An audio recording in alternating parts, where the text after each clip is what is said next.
సికింద్రాబాద్లో ఉండే యశోద హాస్పిటల్స్ ఇప్పుడు ప్రకాశం జిల్లా ప్రజలకు అత్యధిక వైద్య సేవలు అందించేందుకు ప్రతి నెల 3వ శుక్రవారం ఒంగోలులో ఓపీలు ప్రారంభించనున్నట్లు హాస్పిటల్ గ్యాస్ట్రోఎంట్రాలజీ, రోబోటిక్ అండ్ బరియాలజీ సర్జన్ డాక్టర్ కృష్ణ చౌదరి పేర్కొన్నారు. ఈ అవకాశాన్ని జిల్లా ప్రజలు సద్వినియోగం చేసుకోవాలని కోరారు. ఒంగోలులోని ఓ ప్రైవేట్ రెస్టారెంట్లో శుక్రవారం మీడియా సమావేశం ఏర్పాటు చేశారు. ఈ సందర్భంగా డాక్టర్ కృష్ణ చౌదరి మాట్లాడుతూ వైద్య రంగం వేగంగా కొత్త పుంతలు తొక్కుతుందన్నారు. గతంలో ఏదైనా సర్జరీ చేయాలంటే పేషెంట్ను ఐసీయూలో 3 నుంచి 4 రోజులు, అలాగే హాస్పిటల్ బెడ్పై మరో 10 రోజులు ఉంచి అనంతరం డిశ్చార్జ్ చేసేవారని తెలిపారు. అయితే ప్రస్తుతం అందుబాటులోకి వచ్చిన అత్యాధునిక వైద్యం కారణంగా సర్జరీ చేసుకునే వ్యక్తులు కూడా కేవలం 3-4 రోజుల్లోనే డిశ్చార్జ్ అయ్యే పరిస్థితులు నెలకొన్నాయన్నారు. ప్రస్తుతం కొత్తగా వచ్చిన రోబోటిక్ పద్ధతిలో మనిషి చేతులు దూరని ప్రాంతాల్లో కూడా అతి సులువుగా సర్జరీలు చేయడం, కుట్లు వేయడం జరుగుతుందన్నారు.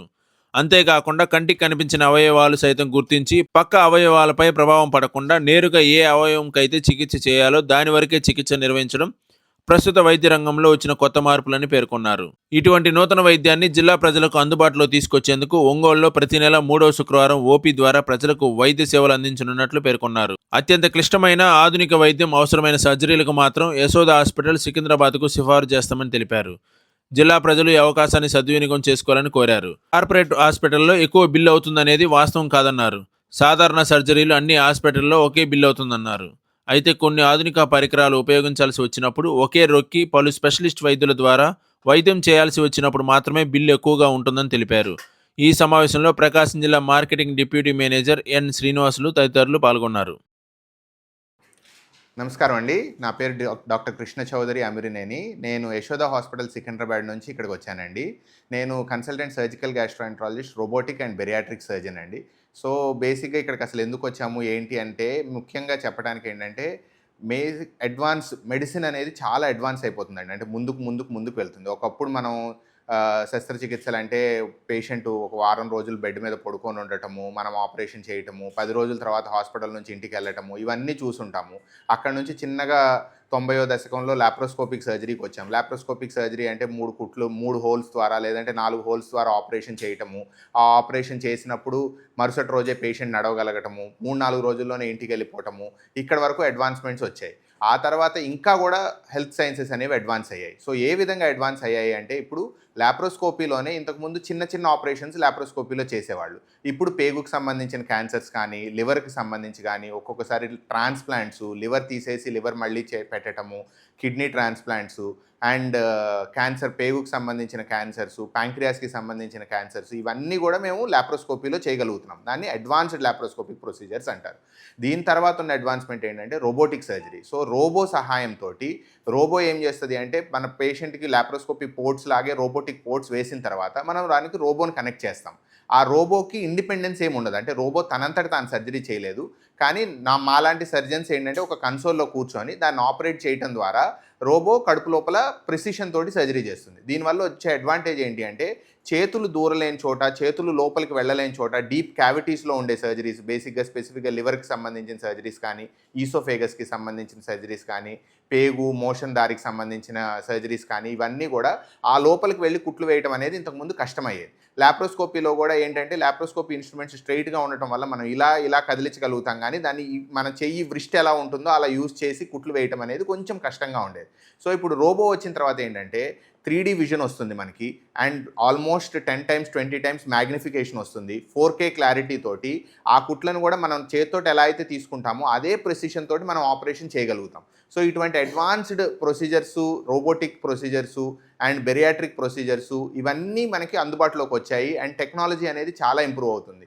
ఇంకొక రకమైన టెక్నాలజీ ఏంటంటే ఐసీజీ వాడి గాల్ బ్లాడర్ సర్జరీ చేయటము, లేదంటే ఐసీజీ వాడి లివర్ సర్జరీ చేయటము. వీటి వల్ల ఏమవుతుంది అంటే, మామూలుగా మనకి కనిపించింది ఆ డై ఈయటం వల్ల, ఒక స్పెసిఫిక్ కెమెరాతో చూడటం వల్ల ఏవైతే క్రిటికల్ స్ట్రక్చర్స్ ఉంటాయో అవన్నీ మనకి కలర్ తోటి డీలీనేట్ అయిపోయి, ఒక కలర్లోనేమో ఒక స్ట్రక్చరు, ఇంకో కలర్లో ఇంకో స్ట్రక్చర్ కనిపించడం వల్ల వేరే వాటికి ఇబ్బంది పెట్టకుండా మనం ఆపరేషన్ చేయగలుగుతున్నాం. సో ఇలాంటి టెక్నాలజీస్ తోటి వచ్చే సమస్యలు ఏంటంటే, దానికి అందుబాటులో ఉండే కాస్ట్. సో కాస్ట్ ఏమవుతుంది, ఇప్పుడు మనం చిన్న ఊర్లలో చిన్న చోట ఇలాంటి ఎక్విప్మెంట్ని మనం కొనలేము, ఎక్విప్మెంట్ని పెట్టలేము. ఎందుకంటే వాటికి సంబంధించిన ఇన్ఫ్రాస్ట్రక్చరు ఇవన్నీ కాస్ట్తో కూడుకున్నాయి కాబట్టి.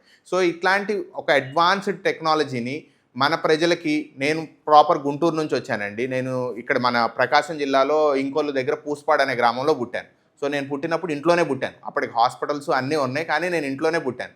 సో ఎందుకు పుట్టారు అంటే అప్పుడు మా వాళ్ళకి ఉన్న పరిజ్ఞానము, లేదంటే మా వాళ్ళకి తెలిసిన ఒక పరిజ్ఞానం ఏంటి అంటే ఓకే ఇది మంచే అని అనుకుంటాను. కాకపోతే అడ్వాన్స్డ్ వచ్చిన తర్వాత ఈరోజు నేను వెళ్ళి మళ్ళీ ఇంట్లో పుడతానా అంటే లేదు, నేను హాస్పిటల్లో పుట్టాలనే కోరుకుంటాను. సో అట్లాగే టెక్నాలజీ అందుబాటులోకి వచ్చినప్పుడు మన డిస్ట్రిక్ట్లో ఉన్న వాళ్ళకి, మన ఆంధ్రాకి సంబంధించిన వాళ్ళకి కూడా ఈ అందుబాటులో ఉన్న సేవలన్నీ అందించాలి అంటే ఏం చేయాలి అని అనుకున్నప్పుడు ఓకే హాస్పిటల్స్ ఉన్నాయి, మనకి చాలా హాస్పిటల్స్ ఉన్నాయి. ఇక్కడ ఒంగోలులో కూడా నాకు చాలామంది ఫ్రెండ్స్ ఉన్నారు.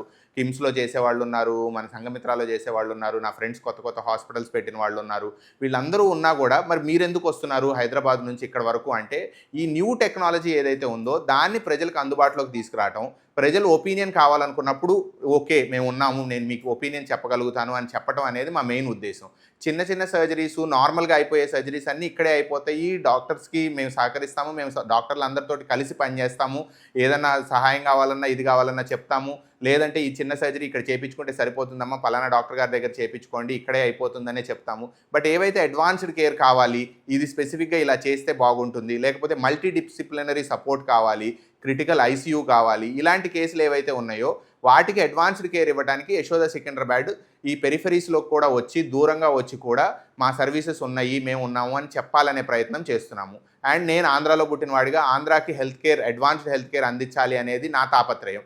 సో ఎప్పుడైతే దీన్ని యూటిలైజ్ చేసుకోవడానికి అవకాశం వచ్చిందో ప్రతి నెల ఒక రోజు ఇక్కడికి వచ్చి ఇక్కడ ఓపీ చూసుకొని, పేషెంట్స్ని చూసుకొని, నా ఫ్రెండ్స్ అయిన డాక్టర్స్ అందరినీ కలిసి పేషెంట్స్కి సహాయం చేసుకొని దానికి సంబంధించిన అడ్వాన్స్డ్ కేర్ ఏవైతే ఉన్నాయో ఆప్షన్స్ వాళ్ళకి చెప్పి, ఒకవేళ అవసరం అనుకుంటే కనుక యశోద సికింద్రాబాద్కి తీసుకెళ్ళి ఆపరేషన్ చేసుకోవటము, లేదంటే క్రిటికల్ కేసు వచ్చింది, సర్జరీ ఏదో కాంప్లికేట్ అయింది, లేదు అంటే multi disciplinary, neuro surgery, ortho, surgical gastro అన్నీ అవసరం అయ్యే కేసులు ఉన్నాయి. ఇలాంటి కేసులు, ట్రాన్స్ప్లాంట్ కేసులు, వీటిని మాత్రం హైదరాబాద్కి షిఫ్ట్ చేసుకోవటం, మిగతావి ఇక్కడ ట్రీట్ చేయడం అనేది మా ముఖ్య ఉద్దేశం అండి. సో దీంతో ఏంటంటే ప్రజలకు చేరువ అవటంతో మనకి పేషెంట్కి చాలా సహాయం చేసినట్టు ఉంటుంది. అండ్ సేమ్ టైం ఒక జాబ్ సాటిస్ఫాక్షన్, ఓకే మనం వృత్తి ధర్మం మనం నెరవేర్చాము అని ఉంటుంది. దాంతోపాటు యశోద లాంటి పెద్ద హాస్పిటల్ మనకి పెరిఫరీలో రీచ్లోకి అవైలబుల్గా ఉన్నప్పుడు ప్రజలకు కూడా ఎంతో మేలు చేసినట్టు ఉంటుంది. ఇది మా ఉద్దేశం. యశోద సికింద్రాబాద్ ఓపెన్ చేసే ఉద్దేశం లేదండి ఇప్పుడు ప్రస్తుతానికి. మేము వేరే చిన్న హాస్పిటల్స్ వీటిలో ఏదైతే హాస్పిటల్స్ ఉన్నాయో వాటన్నిటితో అసోసియేట్ అయ్యి ఓపీ సర్వీసెస్ని మాత్రం ప్రారంభిస్తున్నాం సార్.